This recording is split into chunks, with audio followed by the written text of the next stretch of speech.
Hello students, सभी को नमस्कार, गुड मॉर्निंग। कैसे हैं बेटा आप सभी? I hope all are you fine and doing your homework, work, whatever your teachers are giving you. Today in this class we will discuss about the next chapter, that is the 100 Dresses Part 1. That is written by E. L. Bissour-Ister. That you can see on the board. I have written the name of this chapter the 100 Dresses part 1 E. L. Bissour-Ister. आज हम इस class में 5th जो chapter है उसका part 1 discuss करेंगे। Part 1 in the sense यहाँ पे जो आपकी बुक है उसमें 2 लेसन दिए हुए हैं, lesson number 5, lesson number 6। Lesson number 5 जो है वो कंटेन करता है इसी टाइटल के फर्स्ट पार्ट को, और लेसन नंबर 6 है वो इसी टाइटल के सेकंड पार्ट को कंटेन करेगा। ठीक है। So before reading this chapter, इस चैप्टर को पढ़ने से पहले, शुरू करने से पहले थोड़ा सा हम पीछे की चीज़ों की तरफ जाते हैं और जो हमने इस जुलाई मंथ में जिन भी लेसन्स को कंप्लीट किया है उनके बारे में थोड़ा सा डिस्कस करते हैं, क्योंकि अभी जो नेक्स्ट वीक या इस वीक में जो आपके यूनिट टेस्ट होंगे, जुलाई मंथ का जो यूनिट टेस्ट है उसमें आपका सिलेबस क्या रहेगा, आपको कौन से चैप्टर आपको तैयार करने हैं, रेडी करने हैं, उनको अच्छे से लर्न करना है। सो you all know that in this month we have discussed 2 chapter, lesson number 3 and lesson number 4, है ना। हमने लेसन नंबर 3 को कंप्लीट किया था, इसी फर्स्ट फ्लाइट का लेसन नंबर 3 जिसके 2 पार्ट हैं। फर्स्ट पार्ट जो है उस लेसन का हमारा कौन सा था, हिज फर्स्ट फ्लाइट, जिसमें एक सीगल जो बर्ड होता है उसकी कहानी दी हुई है। उस पार्ट चैप्टर को हमने पूरा पढ़ा। उसके बाद उसी का सेकंड पार्ट आया और वो क्या था उसका, द ब्लैक एरोप्लेन, जिसमें जो राइटर है अपनी यात्रा कर रहा है और उसे एक मिस्टीरियस प्लेन दिखाई देता है जिसके बारे में वो लास्ट तक पता नहीं कर पाता कि वो किसका प्लेन था जो उसकी हेल्प करके जाता है। Am I right? So third chapter के दोनों पार्ट आपके यूनिट टेस्ट जो अभी होगा जुलाई में उसमें दोनों पार्ट आएंगे। उसके बाद जो लेसन नंबर 4 आपने किया है, lesson number 4 from the Diary of Anne Frank written by Anne Frank. कौन सा लेसन था वो?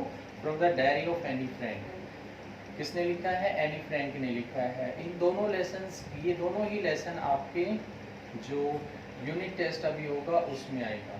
ठीक है। और जो क्वेश्चंस का पैटर्न है वो आपका पहले भी एमसीक्यू ही था, इस बार भी एमसीक्यू आएगा। हो सकता है क्वेश्चंस की संख्या थोड़ी ज़्यादा हो जाए, तो वो मैटर नहीं करता, कितने भी क्वेश्चन हो आपके इन्हीं लेसन से मिलने हैं। तो आप इन थर्ड और फोर्थ लेसन को आपके अपने यूनिट टेस्ट के लिए बहुत अच्छे से तैयार करें। ठीक है। फिर एक बार चैप्टर के नाम बता रहा हूँ, लेसन नंबर 3 जिसका part 1 his first flight, part 2 जिसका नाम है द ब्लैक एरोप्लेन, और लेसन नंबर 4 जिसका नाम है from the Diary of Anne Frank. ये दोनों लेसन आपके यूनिट टेस्ट में आने वाले हैं। ठीक है बेटा।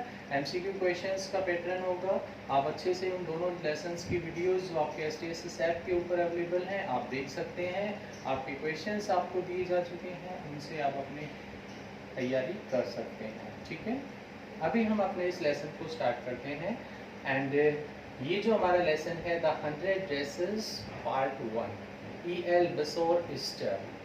इसको शुरू करने से पहले इसके बारे में थोड़ी सी ब्रीफ में अगर जानने की कोशिश करें तो ये हमारा जो चैप्टर है उसमें बताया गया है we are not to tease others, कि हमें दूसरों का मजाक नहीं उड़ाना चाहिए। ठीक है। दूसरों की चीज़ों पे नहीं हंसना चाहिए। ठीक है। इस तरह की इसमें जो कहानी है वो बताई गई है और उससे हमें एक चीज़ सीखने को मिलती है लास्ट में, जिसके बारे में आप कह सकते हैं कि हमें किसी दूसरे का without any reason we have not make fun of other, उनका मजाक नहीं उड़ाना चाहिए। इसको बंद कर दें। ठीक है। So we will read this one, the 100 Dresses E. L. Bissour-Ister। बेटा इसमें चाहे लेसन का नाम और राइटर का नाम आपको मस्त पता होना चाहिए। ठीक है। क्या कहता है इसमें, ये किसकी कहानी है? इसमें पोलिस गर्ल है। ठीक है। पोलिश गर्ल पोलैंड का जो रहने वाला जो नेटिव होता है, पोलैंड का जो रहने वाला नेटिव होता है उसे हम पोलिश कहते हैं। ठीक है, तो एक लड़की है जिसका नाम है वेंडा पेट्रोन्स्की। जैसा कि आप नाम इसका देख पा रहे हैं, वांडा पेट्रोन्स्की जो इस लड़की का नाम है। And she was a Polish girl, means she lived in Poland. वो पोलैंड में रहती थी। वांडा पेट्रोन्स्की उसका नाम था, अपनी फैमिली के साथ रहती थी। उसके बाद कहता है वो इमिग्रेटेड टू अमेरिका। उसकी पूरी फैमिली कहाँ चली जाती है?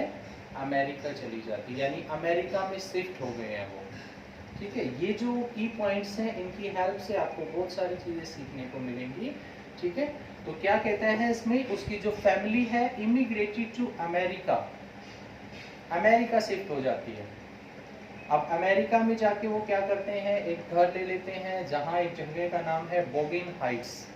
बोगिन हाइट्स जो जगह है वहाँ पे उन्होंने अपना घर लिया है और उस लड़की का वहाँ अमेरिका के एक स्कूल में एडमिशन करवा देते हैं उसके पेरेंट्स।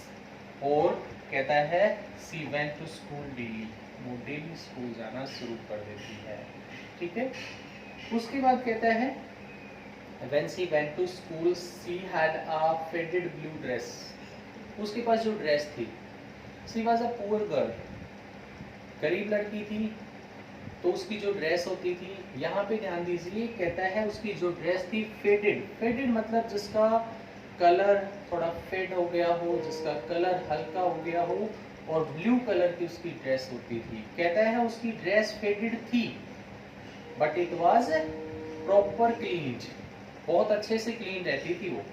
ठीक है, प्रॉपर क्लीन्ड एंड आयरन, बहुत अच्छे से क्लीन की हुई होती थी और बहुत अच्छे से आयरन की होती थी, लेकिन वो थी कैसी? फेडेड। ओके, उसके बाद कहता है वो डेली अपने स्कूल जाती थी and other American friends were there. उसके जो अमेरिकन क्लासमेट्स स्कूल में उसके जो दोस्त थे वो थे।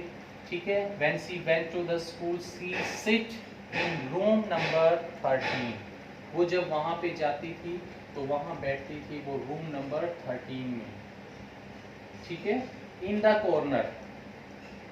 कहता है उसके स्कूल में उसका जो क्लास थी उसका रूम था वो रूम नंबर 13 था। And in room number 13 she set in the corner of the room. Room के उस कॉर्नर में बैठती थी where often rough boys sit there, जहाँ पे अक्सर जो मतलब शरारती जो बच्चे होते हैं, लड़के थे, वो वहाँ पे बैठते थे। ठीक है, but she didn't talk to anyone, वो किसी से बात नहीं करती थी। She did not have any friends, उसका कोई दोस्त भी नहीं था। शी वाज क्वाइट, बहुत ही शांत लड़की थी, वो चुप रहती थी। ठीक है ना, कहता है एंड जो in the class other students often make fun of her, class के अंदर दूसरे जो बच्चे होते थे वो उसका मजाक उड़ाते थे। ठीक है, but she didn't give reply to anyone, वो किसी को रिप्लाई भी नहीं देती थी, वो चुपचाप से ही रहती थी। ठीक है, उसके बाद कहता है वो कहाँ से आती थी, जैसा कि पहले बताया उसमें कि उनका घर कहाँ पे था, बोगिन हाइट्स नाम की जगह थी, तो वो कहाँ से आती थी? बोगिन हाइट्स से। ठीक है, उसके बाद कहता है she was an introvert girl.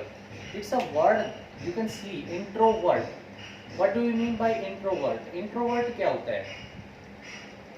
Introvert की अगर हम बात करें, introvert and extroverts there are given two word, दो हैं, दोनों एक दूसरे के ऑपोजिट हैं।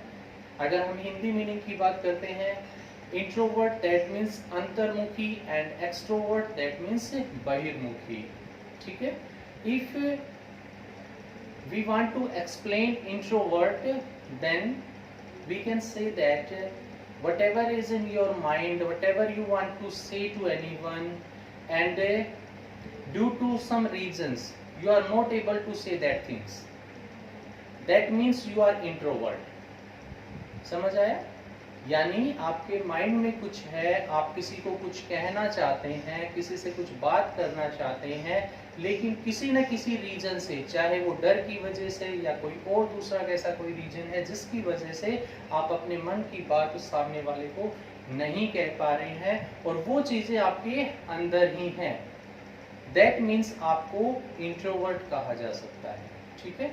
Extrovert, whatever is in your mind, whatever you want to say, that you can say easily to anyone, किसी को भी आराम से आसानी से कह सकते हैं, that is extrovert। तो वो जो वांडा पेट्रोन्स्की थी वो एक इंट्रोवर्ट गर्ल थी, ठीक है। वो अपनी जो दिल की बात थी वो किसी से नहीं कहती थी, किसी से बात ही नहीं करती थी, ठीक है। ये थोड़ा सा वांडा पेट्रोन्स्की के बारे में है। उसके बाद अब हम बात करते हैं उसी की क्लास के दो और दूसरे गर्ल्स के बारे में, जिसमें एक का नाम है पैगी और दूसरे का नाम है Maddy. You can see the name of those girls, one is Peggy and second is Maddy. पहली जो लड़की है पैगी, थोड़ा सा पैगी के बारे में अगर हम जानने की कोशिश करें तो कहता है she was an intelligent girl, सबसे इंटेलिजेंट लड़की थी Peggy. She was the smartest in the class, सबसे स्मार्ट लड़की थी वो क्लास में, ठीक है। She was a brave girl, बहादुर लड़की थी वो, ठीक है। एंड सी वॉज नॉट क्रूर, वो निर्दयी भी नहीं थी, ठीक है ना। इसमें निर्दयी की बात हम करें तो थोड़ा सा आगे इसको एक्सप्लेन करेंगे। How can you see that she was not cruel, कैसे कह सकते हैं, ठीक है। दूसरा उसमें अगर मैडी की बात करते हैं तो Maddy was also poor girl, Maddy जो थी गरीब लड़की थी, ठीक है। But she was friend of Peggy, वो पैगी की दोस्त थी, वो उसके साथ रहती थी। And she did all type of the work whatever Peggy was done and she helped her, वो उसकी हेल्प करती थी जो पैगी काम करती थी, ठीक है। अब वो क्या करती हैं, जैसा कि बताया nobody talk to Wanda, Wanda से कोई बात नहीं करता था, ठीक है। When she was in the school, अगर वो स्कूल में है किसी को कोई फर्क नहीं पड़ता था। When she was absent on that day, तो भी किसी को कोई फर्क नहीं पड़ता था, ठीक है। तो कहता है but Peggy and Maddy both talked to Wanda, Peggy और जो मैडी होते हैं वो दोनों क्या करते हैं, उससे बात करती हैं, ठीक है। और वो बात बात में उसका काफी मजाक भी उड़ाती है। Maddy did not like this when Peggy made fun of Wanda, Maddy को ये पसंद नहीं था जब पैगी उसका मजाक उड़ाती थी, इसका, वांडा का। लेकिन क्योंकि वो उसकी दोस्त थी और वो इतने ऐसे दोस्त को खोना नहीं चाहती थी, इसीलिए वो उसका उसमें साथ देती थी। उसके बाद कहता है जब वो उनसे बात करती थी तो किस चीज के बारे में पूछती थी, आस्क्ड अबाउट हर ड्रेसेस। उन्हें पता था कि वो अक्सर एक ही जो ब्लू फेडी ड्रेस है वो पहन के आती थी, तो उसका मजाक बनाने के लिए उससे उसकी ड्रेसेस के बारे में पूछती थी। वो उसकी ड्रेसेस के बारे में पूछती थी, that how many dresses you have, कि तुम्हारे पास कितनी ड्रेसेस हैं, ठीक है ना। And when Wanda replied that she said I have 100 dresses, मेरे पास 100 ड्रेसेस हैं। सो वो उन्हें बड़ा सरप्राइज होता था, लेकिन वो हंसती नहीं थी, उसे दिखाती नहीं थी, बट उन्हें बहुत हंसी आती थी उसके इस जवाब से, ठीक है। When they asked to again, जब दोबारा पूछती थी, then which type of the colours dresses you have, then she said I have all type of the colours in my dresses, मेरे पास सारे के सारे जो कलर हैं ड्रेसेस में, ठीक है। She also said to that I have velvet, I have many type of the clothes dresses are there, ठीक है। उसके बाद कहता है उसका जो अगला क्वेश्चन होता था, that how many pairs of shoes you have, कितने पेयर्स ऑफ शूज तुम्हारे पास हैं, तो वो क्या कहती थी कि मेरे पास कितने पेयर हैं, 60 पेयर शूज हैं, ठीक है। उसके बाद वो जब इस तरह की बातें करके जब वेंडा अपने घर की तरफ चलती थी तो बाद में वो दोनों लड़कियां बहुत ज्यादा उसके ऊपर हंसती थी, बिकॉज दे थॉट दैट कि she wore only a one dress, that is faded blue dress, and she is saying that I have 100 dresses, I had 60 pair of shoes, कि मेरे पास 60 जोड़ी जूते हैं, मेरे पास 100 ड्रेसेस हैं। तो वो उसका बहुत ज़्यादा मजाक बनाती थी और बहुत ज़्यादा हंसती थी उसके ऊपर, ठीक है। ये हमारा जो 100 ड्रेसेस पार्ट 1 इसका हाफ चैप्टर बेटा हमने कंप्लीट कर लिया है। आप लोगों को आई होप अच्छे से समझ आया होगा, ठीक है। इसमें आगे जब आप पढ़ेंगे तो इसमें आपको पता चलेगा कि किस तरह से राइटर बताना चाहता है कि हमें दूसरों का मजाक नहीं उड़ाना चाहिए, हमें पुअर्स का मजाक नहीं उड़ाना चाहिए, ठीक है। और इसको और डिटेल से आप लोग इस चैप्टर को जानेंगे। So for that we will see the next video to complete this chapter. Okay, thank you so much, have a good day.